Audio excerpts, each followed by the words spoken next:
뉴스 시작합니다. 김일수입니다. 도무지 정치가 보이질 않습니다. 여당, 야당, 대통령실 이 모두가 예산을 두고 치킨 게임만 벌이고 있습니다. 민주당은 내일 예고한 대로 자신들이 단독으로 4조 원을 삭감한 감액 예산안을 국회 본회의에 상정하겠다는 방침을 밝혔습니다. 정부가 증액안을 내면 추가 협상이 가능하다면서도 정부 태도에 따라서 더 깎을 수도 있다고 압박했습니다. 타협 없는 평행선에 유례 없는 일들이 벌어지고 있습니다. 오늘의 첫 소식, 손인혜 기자의 보도입니다. 여당과의 합의가 불발되고 기재부가 증액에 동의하지 않아 부득이하게 법정 시한인 내일 본회의에 감액 예산안을 상정하기로 하였습니다. 더불어민주당이 여야 합의 없이 정부 안에서 일방적으로 삭감한 민주당 표 예산안을 내일 본회의에서 처리하겠다고 예고했습니다. 민주당은 677조 원 규모의 정부 원안에서 대통령실과 검찰, 경찰, 감사원의 특활비 전액 등 4조 1천억 원을 깎은 바 있습니다. 여당의 반발은 일축하며 추가 감액도 가능하다고 경고했습니다. 여당에서는 이를 두고 방탄 예산이라고 하는데 터무니없는 주장입니다. 불필요한 예산이 더 있다라고 하면 더 많은 감액도 가능할 수 있다는 것을 분명하게 말씀드립니다. 예산안 처리 법정 시한인 내일까지 정부 여당과 추가 협상은 가능하다면서도 사정기관의 특활비는 건드릴 수 없다는 입장입니다. 이재명 민주당 대표도 오늘 이철우 경북도지사를 만나 일부 증액 협상 여지를 남겼습니다. 지역화폐에서 그 동네에 좀 순환되게 하는 것도 하나의 방법이겠다. 에이펙은 이건 우리가 뭐 전적으로 공감해서 추진하는 거고 증액이 필요하면 이번에 소정안 내면 돼요. 민주당표 감액 예산안이 내일 본회의에 상정될지는 우원식 국회의장의 결정에 달렸습니다. 채널A 뉴스 손인혜입니다. 국민의힘과 대통령실도 강경한 입장입니다. 민주당이 즉시 예산안 날치기 처리에 사과하고 감액 예산안을 철회해야 한다면서 만약 그렇지 않으면 어떤 추가 협상도 없을 거라고 맞섰습니다. 파행의 책임을 서로에게 미루면서 니탓 공방만 벌이고 있습니다. 백승현 기자입니다. 국민의힘은 더불어민주당에 단독 처리한 감액 예산안을 철회하지 않으면 추가 협상은 없다는 입장을 내놨습니다. 감액 예산안을 지렛대 삼아 민주당이 원하는 예산 증액을 얻어내려는 꼼수는 통하지 않을 거라고 선을 그은 겁니다. 아니 사고는 누가 쳤는데 누구 보고 수습을 하면서 뭐를 내라고 합니까? 여당이 그렇게 우습게 보입니까? 급박하면은 우리가 무릎 꿇고 빈다고 생각하십니까?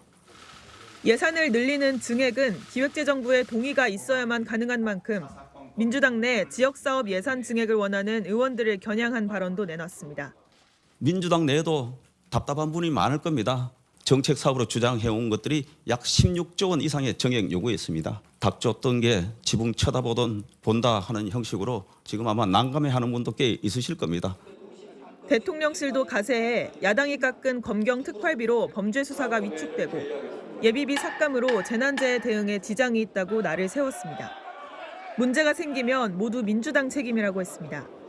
야당의 일방적인 예산 삭감으로 인해 민생, 치안, 외교 등의 문제가 생기고 국민들에게 피해가 발생될 경우 이는 전적으로 야당, 민주당의 책임임을 밝힙니다.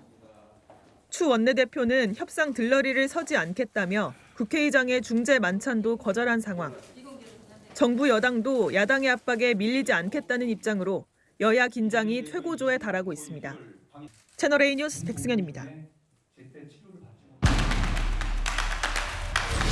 네, 아는 기자, 정치부 이세진 기자 나와 있습니다. 자, 이 기자, 야당의 단독 감액안, 이게 뭐 헌정사상 처음이라고 하는데 도대체 무슨 상황이 벌어진 겁니까? 네, 예산안 처리는 해마다 법정 시한을 넘기기도 하고요. 심지어는 성탄절까지 늦어지기는 했지만 이렇게 야당이 단독으로 예결위에서 감액안을 처리한 건 처음입니다. 우선 예산이 어떻게 결정되는지부터 설명을 해볼게요. 매년 이맘때쯤을 예산국회 시즌이다 이렇게 이야기하죠. 정부가 9월 초까지 국회에 내년도 예산안을 제출하면 국회가 심사를 합니다. 정부 예산안에서 깎을 건 깎는 감액, 늘릴 건 늘리는 증액을 해서 정부로 보내면 정부가 그걸로 집행, 즉 나라 살림을 하는 겁니다. 지난해를 떠올려 보면요. 총선을 앞두고 여야 대치가 진짜 심했거든요.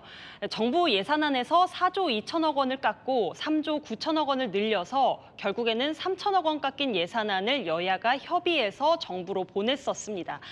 그런데 올해는 민주당이 여당과의 합의 없이 4조 1천억 원을 깎기만 한 예산안을 그냥 처리해버릴 거야 이렇게 하고 있는 겁니다. 탄핵의 특검에 계속 충돌을 하더니 예산도 그냥 넘어갈 수가 없나 봅니다. 야당은 도대체 뭘 깎았습니까? 네, 민주당이 깎은 예산을 보면 정치적인 속내가 그대로 담겨 있습니다. 4조 원 중 가장 큰 비중 차지하는 예비비, 민주당이 대통령 순방과 같은 외교 활동과 관련된 예산 낭비되고 있다 이렇게 지적했었는데요. 또 우크라이나 공적 개발 원조 예산도 뚝 잘랐고요. 또 윤 대통령이 직접 발표했던 동해 가스전 사업이나 의료개혁 일환인 전공의 복귀지업 사업 자금 등 정부의 핵심 정책을 보조하는 예산들에도 칼을 댔습니다. 대통령실, 검찰, 경찰, 감사원 특활비 등은 아예 0원으로 만들었는데요. 여당은 이걸 이재명 대표 방탄이라고 의심하고 있고요. 줄곧 야당이 대통령을 공세했던 포인트들, 정쟁 포인트 예산들을 삭감했다라고 볼 수 있겠습니다. 조금 전에 보니까 대통령실과 여당은 더 세게 나오는 것 같던데 어떤 상황입니까? 네, 사실 여당은 허를 찔린 셈인데요. 설마 단독 감액안을 통과시키겠냐 예상치 못하다가 4조씩이나 깎을 줄은 몰랐다라고 당황하는 목소리도 나왔고요. 정부 여당 일단은 밀리지 않겠다라는 겁니다. 국민의힘 추경호 원내대표 내일 처리할 테면 처리해봐라 적법한 방법으로 대응하겠다라고 엄포를 놨고요. 대통령실은 예산안이 깎여서 민생, 치안, 외교 문제나 국민 피해가 생기면 민주당의 책임이다 이렇게 대응하더라고요.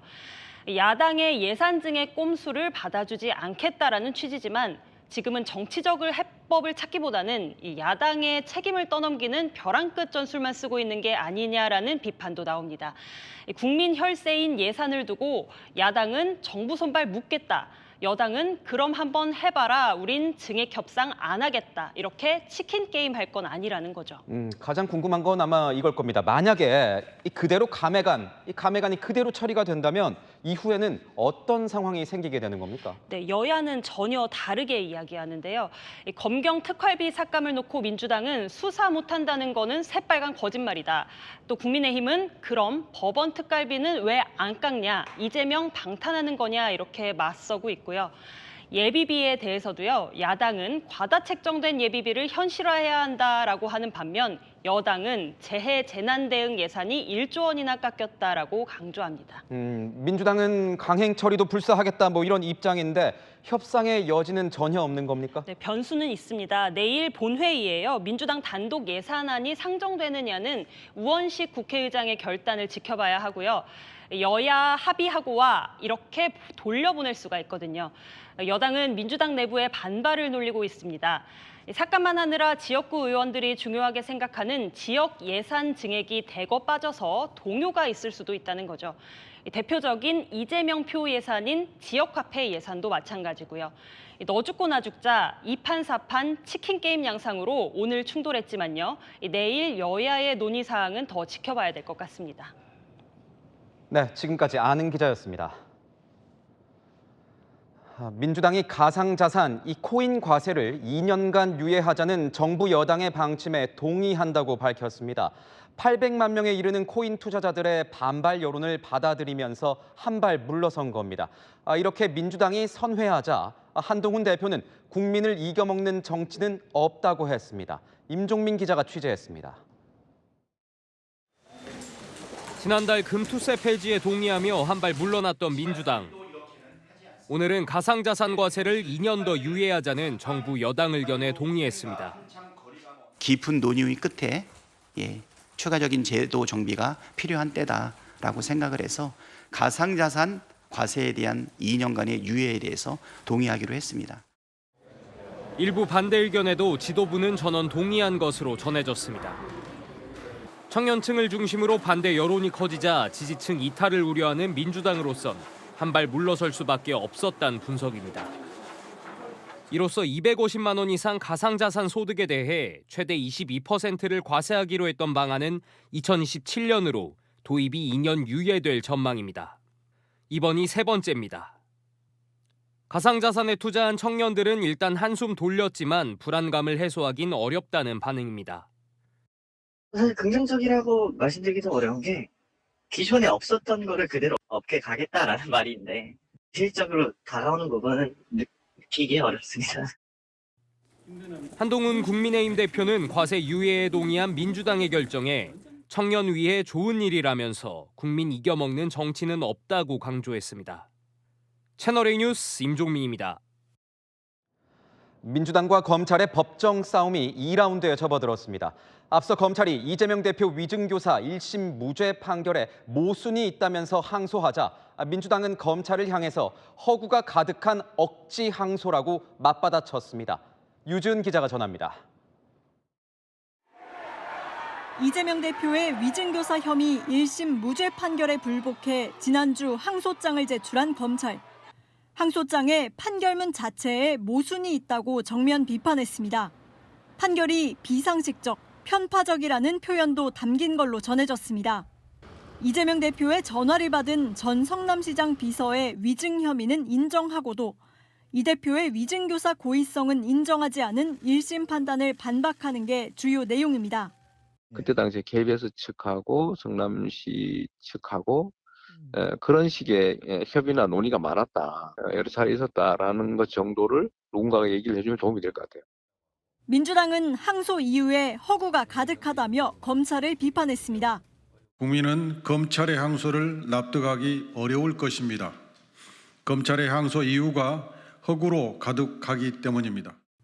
김모 씨의 위증죄가 인정된 발언은 김 씨와의 전화통화에서 이 대표가 말하지 않은 내용이라는 겁니다.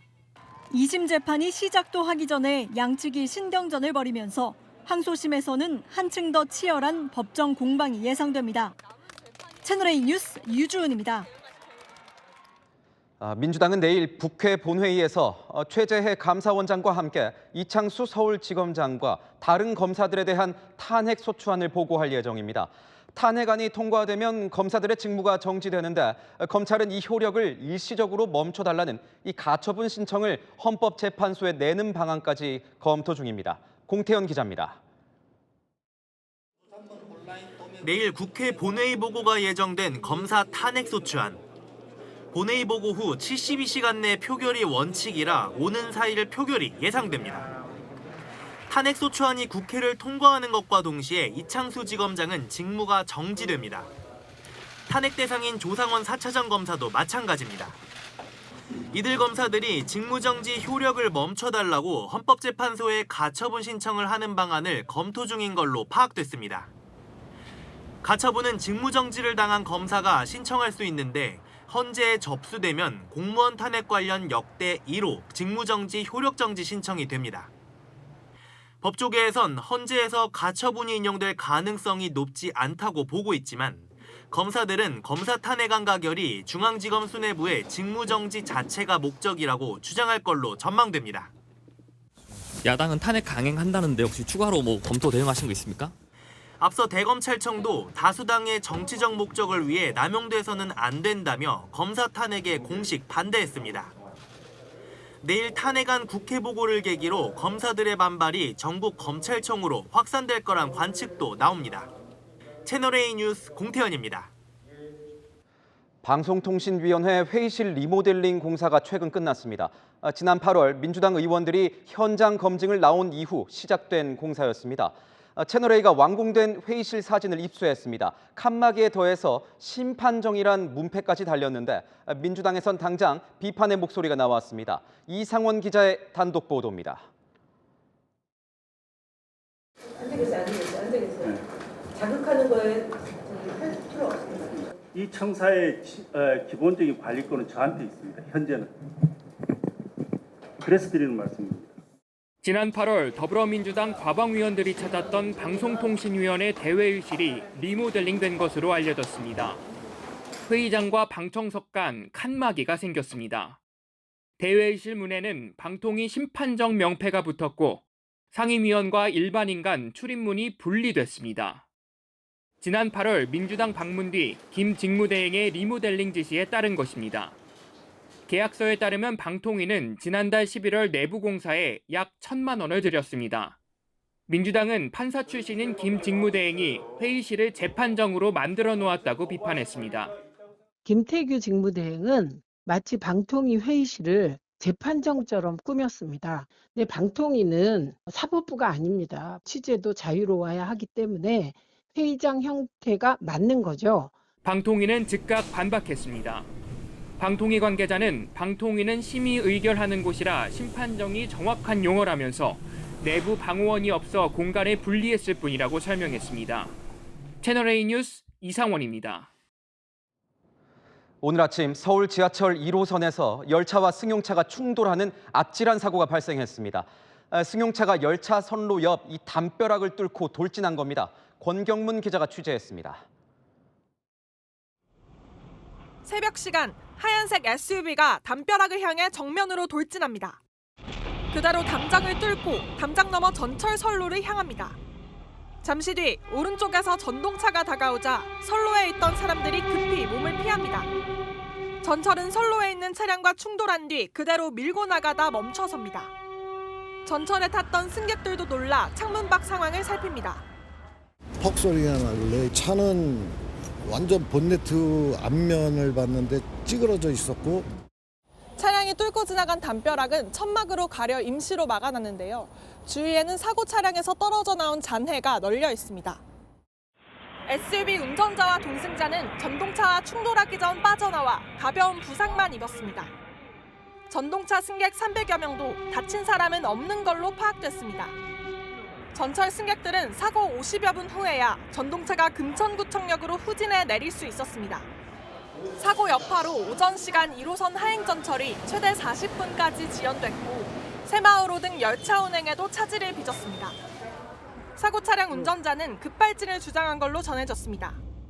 두 분을 일단 선로 밖으로 구출을 했는데 급발진이라고 본인은 얘기를 하시더라고요. 운전자는 경찰 조사에서 담장을 들이받기 전 근처에서 버스와 부딪혔고 이후 브레이크가 작동하지 않았다고 진술했습니다. 경찰은 운전자의 음주나 마약 투약 정황은 없다고 보고 정확한 사고 경위를 조사할 계획입니다. 채널A 뉴스 권경문입니다.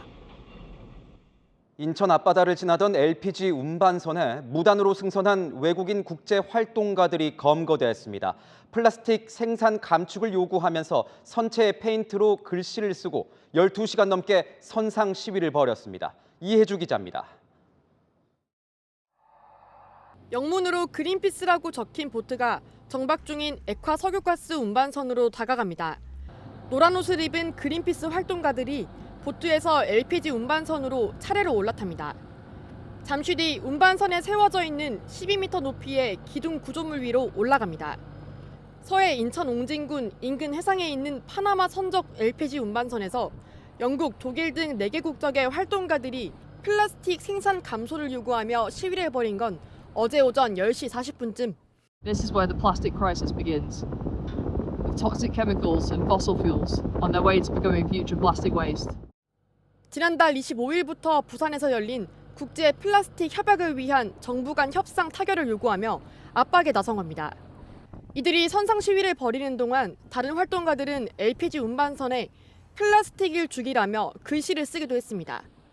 결국 신고를 받은 해경 함정과 구조대가 출동했고 선상 시위 12시간여 만에 외국인 활동가들을 체포했습니다. 현재 4명 중 3명 마스터에서 내려왔습니다. 경찰은 외국인 활동가 4명을 선박 침입과 업무방해 등 혐의로 입건해 조사하고 있습니다. 채널A 뉴스 이혜주입니다. 백악관과 상하원을 모두 장악한 트럼프 대통령 당선인의 행보가 거침이 없습니다. 주요 요직을 충성파 인사들로 채운 데 이어 자신의 사돈을 주프랑스 대사로 지명했습니다. 사돈도 사돈인데 실형 전과가 있는 인물이라서 논란이 예상됩니다. 서주희 기자입니다. 도널드 트럼프 미국 대통령 당선인이 자신의 사돈 찰스 쿠슈너를 주 프랑스 대사로 지명했습니다. 장녀 이방카 트럼프의 시아버지이자 부동산 거물로 이번 선거 캠페인의 거액 기부자입니다. 트럼프 당선인은 쿠슈너를 훌륭한 업계 지도자이자 자선 사업가 겸 협상가라고 소개했습니다. 하지만 벌써부터 자질 논란이 일고 있습니다. 쿠슈너는 지난 2004년 탈세와 불법 선거자금 제공 등의 혐의로 기소돼 2년의 실형을 선고받고 복역했습니다. 그런데 재판 과정에서 검찰에 협조하는 처남을 협박하기 위해 매춘부를 고용해 유혹하고 영상을 녹화한 혐의도 함께 인정됐습니다. 쿠슈너는 이후 2020년 트럼프의 사면을 받았습니다. 뉴욕타임스는 쿠슈너가 아들을 교량 삼아 다른 사람들도 사면 신청을 하도록 도왔다며 친인척으로서 영향력을 행사한 사실을 비판했습니다. 미국은 비교적 가족정치 참여에 관대한 문화를 가졌지만 과도한 논란은 상원 인준 과정에서 부담으로 작용합니다. 가족들이 도와줄 수 있지. 근데 실력을 검증받아야지. 이권을 추구하지 말아야지. 그런 거에 대한 공감대는 있다고 생각해요. 공화당이 상원 과반을 차지한 만큼 쿠슈너의 인준 절차가 형식에 지나지 않을 거란 전망도 나옵니다. 채널A 뉴스 서주입니다. 트럼프 당선인은 미국 연방수사국 FBI와 특히 악연이 깊습니다. 바이든 정부에서 여러 차례 기소를 당하면서 깊은 응어리가 맺힌 것으로 알려졌습니다.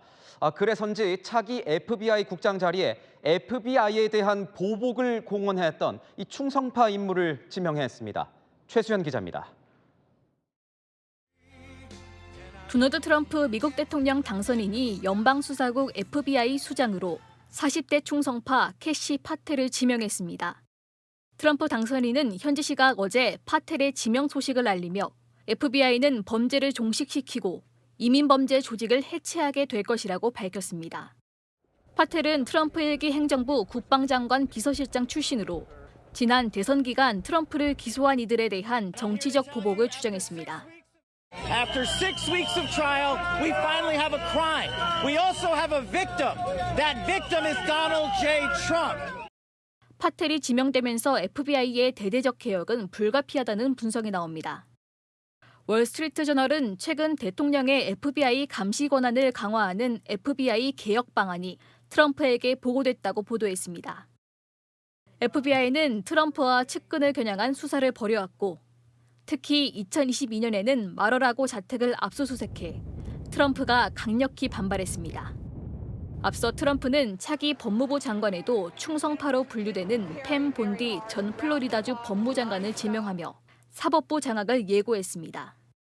트럼프는 오랫동안 당파적인 법무부가 나와 공화당원에게 무기를 휘둘렀다며 법무부 개혁을 암시했습니다. 채널A 뉴스 최수연입니다. 우크라이나 군이 전장에서 북한산 대전차 무기를 파괴했다고 주장했습니다. 북한군에 더해 북한산 군사 장비가 러시아로 끊임없이 흘러 들어가고 있다는 우려가 나옵니다. 조현진 기자입니다. 캄캄한 밤 드론에 장갑차 한 대가 포착됩니다. 잠시 뒤 화염이 피어오르고 파편이 날아갑니다. 우크라이나 제3돌격여단이 현지 시간 어제 공식 SNS 계정에 게시한 영상입니다. 하르키우 지역에서 무인기를 이용해 공중 순찰을 하던 중 북한의 대전차 불세-4를 발견해 타격했다고 주장했습니다.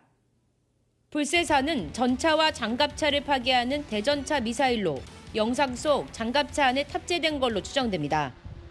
북한이 러시아제 대전차 미사일을 복제한 뒤 꾸준히 성능을 개량해왔습니다. 적 땅크 장갑차 사냥전에 능숙하게 대비할 수 있게 준비된 철의 대오가 높은 기동력과 선멸적인 타격력을 자랑하며 나아갑니다. 러시아가 불세-4를 전쟁에 사용하고 있다는 건 지난 7월 처음 알려졌습니다. 이후 우리 국가정보원도 우크라이나 국방정보총국이 전장에서 수거한 무기를 검토한 결과 북한의 불세-4 지원 사실을 공식 확인했습니다. 우크라이나 현지 매체는 이번 영상이 북한산 군사 장비가 러시아로 더 많이 흘러가고 있다는 증거라고 지적했습니다. 채널A 뉴스 조현진입니다. 우리나라의 수출액이 14개월 연속 증가세를 이어갔습니다. 반도체 수출도 지난달 기준 역대 최대치를 기록했는데 이렇게 수치가 좋다고 해도 마냥 웃을 수만은 없습니다. 장호림 기자가 그 이유를 알려드립니다. 지난달 반도체 수출이 역대 11월 중 최고 실적을 기록했습니다. 반도체 수출액은 전년 대비 30.8% 올랐는데 4개월 연속 월별 최대 실적을 경신 중입니다. 특히 전체 수출의 22%를 담당했습니다. HBM, DDR5 등 고부가 고성능 메모리 제품으로 수출 주력 품목이 전환된 것이 컸습니다. 하지만 전체적 수출은 증가세가 둔화했습니다. 수출 기저 효과가 사라지고 중국 등 해외 시장이 침체했기 때문입니다. 지난달 전체 수출은 1.4% 증가하면서 563억 5천만 달러로 집계됐습니다. 14개월 연속 증가세는 이어갔지만 증가폭이 점점 줄어서 이번이 최저치입니다. 주력 수출 품목인 자동차도 지난해보다 13.6% 줄었습니다. 지금 반도체 수출을 빼고 우리 수출 증가율을 계산하면 마이너스 4, 5%가 나와요. 저는 좀 빨간불이 켜진 것 같아요. 자국 우선주의를 앞세운 트럼프 2기 행정부의 통상 정책도 넘어야 할 산입니다. 둔화되는 수출 증가 속에 불확실성이 커지면서 우리 수출에 경고음이 나오고 있습니다. 정부는 다음 주 기업별 맞춤형 전략을 제시하며 총력을 쏟기로 했습니다. 채널A 뉴스 장호림입니다. 신발 앞에 끼우는 발가락 모양의 덧심부터 샐러리 줄기 모양의 핸드백까지 보기에는 기괴한데 없어서 못 팔 정도로 인기라고 합니다. 도대체 왜 이런 디자인을 만들고 또 어디에서 매력을 느끼는 걸까요? 보도에 권갑구 기자입니다. 모델들이 축구공을 차려다가 넘어지고 신발이 벗겨집니다. 그런데 신발 모양이 오리발 같은 발가락 모양입니다. 이탈리아의 한 패션 업체가 독일의 세계적 스포츠 브랜드와 협업한 제품입니다. 신발 앞쪽에 끼우는 발가락 고무 신발이 우리 돈 39만 원 정도. 또 다른 이탈리아 패션 브랜드 샐러리 모양의 이 가방은 무려 670만 원짜리입니다. 바게트 가방과 종이봉투 안에 넣어 이른바 마트룩을 완성시킵니다. 싸구려나 패스트 패션이 아닌 유명 패션 업체들이 독창적이면서도 난해한 제품을 내놓는 건 하나의 경향입니다. 이런 디자인 유행할 것이다 하고 예측하면서 그걸 좀 과장되게 표현하는 거거든요. 앞서가는 걸 좋아하면서 팝아트적인 성향을 많이 이렇게 나타내더라고요. 한 명품 브랜드는 지난 3월 테이프를 칭칭 감은 모델들을 등장시키고 로고가 붙은 박스 테이프를 팔찌로 내놨습니다. 유명 감자칩과 협업한 비닐 가방, 쓰레기 봉투 모양의 가방, 고무 신발 브랜드와 함께 만든 하이힐까지 해마다 빠지지 않고 이런 제품을 만들어냅니다. 해당 브랜드 CEO는 이런 제품들이 주목도를 이끌어 전체 판매량을 올리고 있다고 밝혔습니다. 채널A 뉴스 권갑구입니다. 요즘같이 살림살이가 팍팍해지면 겨울철 난방비가 걱정되기 마련입니다. 그런데 돈 아끼려고 난방에 소홀했다간 병원비가 더 나올 수도 있습니다. 심혈관 질환 때문입니다. 이다혜 기자가 취재했습니다. 폭설 후 부쩍 추워진 날씨에 난방용품을 찾는 사람들. 부담이 커진 난방비가 걱정입니다.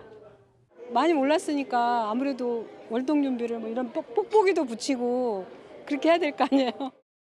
좀 틀다 보니까 한 평소에는 2, 3만 원 나오는 게 한 5, 6만 원씩 나올까 봐 걱정되고. 난방비, 에너지 가격이 비쌀수록 뇌졸중과 심근경색 등 심혈관 질환 위험이 높아진다는 연구 결과가 나왔습니다. 서울대 의대 등 국내 연구팀이 2012년부터 6년간 심혈관 질환 595만 8천여 건을 분석한 결과 천연가스 가격이 상승하는 기간 심혈관 질환 입원 환자 수 등 위험도가 하락하던 기간보다 1.71배 높은 것으로 나타났습니다. 사망 위험도 1.11배 높게 분석됐습니다. 사회경제를 시작하신 분들은 충분하게 대응을 할 수 없기 때문에 더 건강 영향을 크게 받을 수가 있고 또 시사하는. 겨울철 기온이 떨어지면 혈관이 수축하고 혈압이 높아져 심뇌혈관 질환 위험이 높아지는데 난방비 걱정에 적절한 체온 유지를 못한다는 겁니다. 연구진은 취약계층을 중심으로 난방비 지원 등 에너지 정책을 세워야 한다고 조언했습니다. 채널A 뉴스 이다혜입니다. 미국 북동부 일대에 무려 1m에 달하는 눈폭탄이 쏟아졌습니다. 같은 시각 지구 반대편 동남아시아에선 폭우가 내리면서 물난리가 났습니다. 배두헌 기자입니다. 끝도 없이 내리는 눈에 도로는 하얀 눈밭으로 변했습니다. 차선은 눈에 덮여 보이지도 않고 도로 한가운데 고립돼 구조를 기다리는 차들이 곳곳에 보입니다. 주차된 차들도 원래 모습을 알아보기 힘들 만큼 많은 눈에 뒤덮였습니다. 미국에서만 8천만 명이 이동할 걸로 전망된 추수감사절 연휴 주말, 북동부 오데오 일대에 1m 가까운 폭설이 내려 고속도로 여러 구간이 마비돼 버린 겁니다. Yesterday I shoveled for 4 hours. Wow. And now I've been out here for about an hour. 미국 기상당국은 오는 화요일까지 이 지역 적설량이 최대 1.5m에 이를 걸로 전망했습니다. Places in the east obviously will be seeing their coldest temperatures in quite a long time, and especially in and around the Great Lakes, not only are they going to be contending with the cold, but they'll also be contending with a lot of snow. 무릎 높이까지 들어찬 물로 완전히 잠긴 마을. 고립된 집에서 구조대원들이 갓난아기를 안고 조심스레 발걸음을 옮깁니다. 태국 남부와 말레이시아 북부에 폭우가 내리면서 최근 10년 사이 가장 큰 홍수가 났습니다. 지금까지 12명이 목숨을 잃었고 두 나라에서 발생한 이재민은 수십만 명에 이릅니다. 인도에서도 사이클론이 상륙해 위험지대 주민들이 대피소로 이동하고 첸나이 공항 운항이 중단됐습니다. 채널A 뉴스 배두원입니다.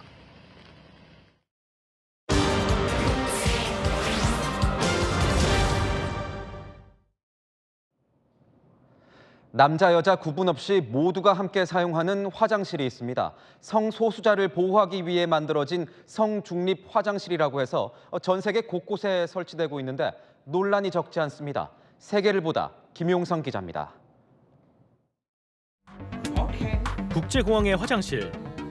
남녀가 같이 선 그림과 함께 올 젠더, 즉 모든 성별이라고 적혀 있습니다.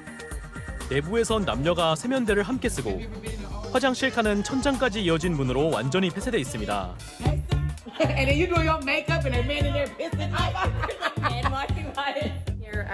성별 구분 없이 모두 함께 사용하는 성중립 화장실입니다. 성소수자들이 남녀 화장실 중 어떤 곳을 사용해야 하느냐를 두고 전 세계에서 논란이 이어지고 있습니다.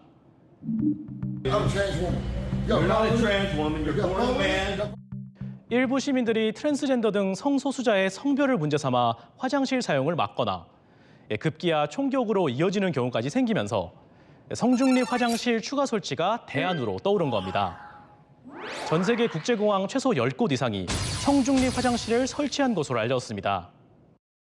Removing this place of risk makes it a little bit easier. It's one thing off the list that I don't have to think about when I'm going to travel. 미국 캘리포니아주는 2026년까지 공립학교에 성중립 화장실 설치를 의무화했습니다. 하지만 학부모들의 반대도 거셉니다. 남녀가 함께 사용할 경우 성범죄에 더 쉽게 노출될 수 있다는 우려 때문입니다. Follow the rules and put separate bathrooms in. I'm concerned for the safety of my daughter and my son as well. And that's very simply it. It just all comes down to safety. 미국 유타주도 고등학교에 성중립 화장실 설치를 추진했지만 주민 항의로 철회했습니다. He's trying to change culture through students, right? Putting in a new restroom design like this, getting kids used to sharing spaces together so that it then becomes normal. 영국에서는 여성 화장실이 성중립 화장실로 대체되는 경우가 늘면서 올해 10월 이후론 신규 건물에 남녀 화장실 설치를 의무화했습니다. 성소수자들도 마음 놓고 화장실을 쓸 수 있어야 한다는 목소리도 힘을 얻고 있지만 대안 마련이 쉽지 않은 상황입니다. 세계를 보다 김용성입니다. 네, 열왕열왕 정치부 김유빈 기자와 함께하겠습니다. 첫 번째 주제 보겠습니다. 8천과 10만, 어제 장외 집회 인원 같은데 왜 숫자가 다른 겁니까? 네, 어제 민주당 5차 장외 집회가 있었는데요. 경찰은 8,000명, 주최 측은 10만 명이 참석했다고 밝혔습니다. 무려 9만 2천 명, 12배에 가까운 차이가 났습니다. 벌써 5번째 집회였군요. 현장 분위기는 어땠습니까? 네, 제가 한번 영상으로 비교해봤는데요. 영상으로 봤을 때 눈대중으로는 인원이 줄었는지 늘었는지 가늠하기가 좀 힘듭니다. 경찰 추산으로 보면 지난주 4차 집회에서 경찰 추사는 1만 명, 어제 집회는 8천 명으로 줄었는데요. 집회를 주최한 시민단체 똑같이 10만 명이라고 밝혔습니다. 민주당 내에서도 현장 동력 영 안 붙는다 이야기가 나오고 있습니다. 집회 연단의 분위기도 다른데요. 2주 전 집회 때 이재명 대표를 비롯해서 모든 지도부가 올랐는데요. 지난주 집회부터는 지도부 한 명씩만, 어제 집회에서는 김민석 최고위원만 올랐습니다. 그런데 그 집회 발언이 정말 세던데요. 네, 어제 무대에 올랐던 김민석 최고위원은요, 정권 퇴진을 얘기하면서 그 시점까지 6개월로 못 박았습니다.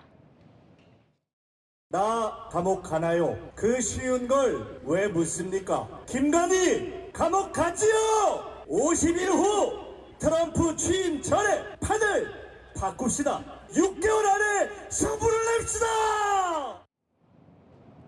민주당 내에선 장애 집회에 분명한 목표가 없어서 불이 붙지 않는다는 지적도 나오고 있습니다.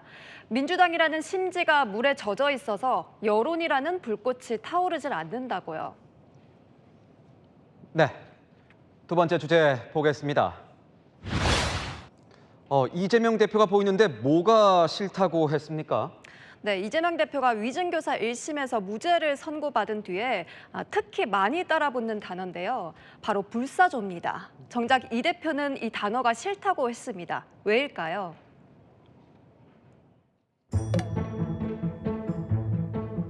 갑자기 정청래 의원이 전화 왔는데? 이재명도 죽지 않고 우리는 포기하지 않는다. 아니 아까 제가 집회 행렬에 있는데 저거 불사조라는데 죽을 짓을 해도 안 죽는다 이렇게 느껴져서 나는 죽을 짓을 한 일이 없어요. 그러니까 자신을 불사조라고 하면 죽을 짓을 했는데 왜 안 죽냐 이렇게 받아들여진다는 거군요. 네, 그렇습니다. 그런데 정작 이재명은 죽지 않는다는 말 누가 먼저 꺼냈을까요?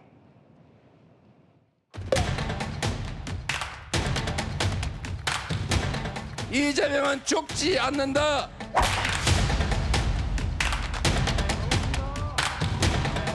법으로도 죽여보고 펜으로도 죽여보고 칼로 죽이려고 하지만 결코 죽지 않습니다.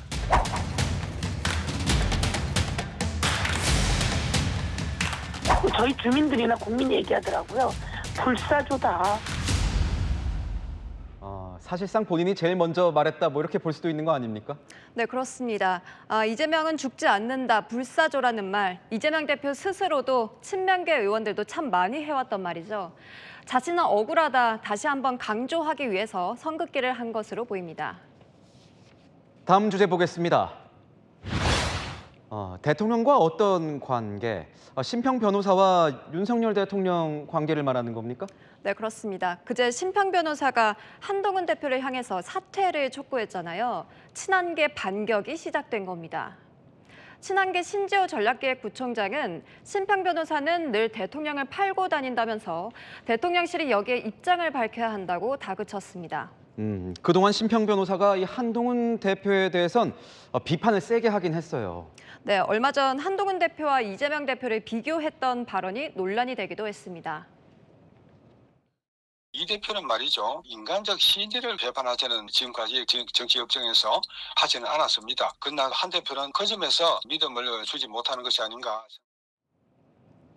네, 이 말에 배현진 의원과 김종혁 최고위원은 한 대표가 전과 4번과 같다는 말이냐, 무슨 음모를 꾸미고 있는 거냐 반발했는데요. 당원 게시판 논란에 심평 변호사 논란까지 국민의힘 당내 내용이 그야말로 점입가경입니다. 네, 지금까지 여랑야랑이었습니다. 의정 갈등 해소를 위해 출범한 여야 의정협의체가 3주 만에 사실상 좌초됐습니다. 의사들이 기대했던 성과를 거두지 못했다면서 잠정 탈퇴 결정을 내린 겁니다. 김민환 기자가 취재했습니다. 이 사태를 해결하고자 하는 의지가 없다는 사실을 확인한 지금 참여를 중단할 수밖에 없는 참담한 결정을 지난달 11일 출범했던 여야 의정협의체 의료단체 두 곳이 더 이상 참여하지 않겠다고 밝혔습니다. 출범 20일 네 번째 회의 만에 여당과 정부가 주도했던 의료 사태 해결 논의가 중단된 겁니다. 법적인 문제들이 많이 걸려있기 때문에 어려운 부분이 있었고요. 국민의 납득이 좀 필요한 부분이 있습니다. 의료계가 요구한 2025학년도 의대 정원 조정안을 정부는 수용할 수 없었습니다. 의료단체는 수시 미충원 인원의 정시 2월 제한, 의대 예비 합격자 축소 등 4개의 안을 제안했습니다. 정부와 여당은 2025학년도 의대 정원은 이미 수능까지 맞춰 혼란을 초래할 수 있다고 맞섰습니다. 한동훈 당대표 취임 이후 의료공백 사태 해법으로 여야의정 협의체가 출범했습니다. 하지만 처음부터 야당은 참여하지 않았고 오늘 의료단체마저 탈퇴하면서 좌초 위기를 맞은 셈입니다. 정부와 여당은 여야의정 협의체를 무기한 중단하고 물밑에서 의료계와 논의를 이어가겠다고 설명했습니다. 채널A 뉴스 김민환입니다. 매서운 추위 없이 구름만 가득했던 12월의 첫날이었습니다. 내일도 추위는 덜 하겠는데요. 다만 밤사이 짙어지는 내륙의 안개와 중서부의 먼지에 유의하셔야겠습니다. 내일 비는 중부와 전북에 5mm 안팎으로 약하게 지나겠고요. 남부는 비 소식은 없지만 막다가 차차 흐려집니다. 다만 오후부터는 강풍에 주의하셔야겠습니다. 바람이 불면서 비가 그친 후에는 기온이 뚝 떨어지는데요. 내일 밤부터 추워지겠고 모레 아침에는 다시 영하권의 추위가 찾아오겠습니다. 내일 아침 기온은 대전과 울산 5도로 영상권입니다. 한낮에도 강릉과 청주 16도, 부산 18도로 평년 기온을 훌쩍 웃돌겠습니다. 이번 주에는 코끝이 시린 겨울 추위가 찾아오겠습니다. 날씨였습니다. 여야 정치권이 예산안 협상 파행 책임을 서로에게 떠넘기면서 치킨 게임을 벌이고 있습니다. 예산이란 건 본디 국민 세금인데 마치 자신들의 쌈짓돈인 것 마냥 이 정쟁의 도구로 삼아서 힘겨루기를 하고 있습니다. 나라 안팎의 경제 리스크가 동시다발적으로 커지는 상황에서 재정마저 이 모양이면 국민들은 어쩌라는 겁니까? 마침표 찍겠습니다. 민생을 볼모 삼는 정치. 뉴스에이 마칩니다. 고맙습니다.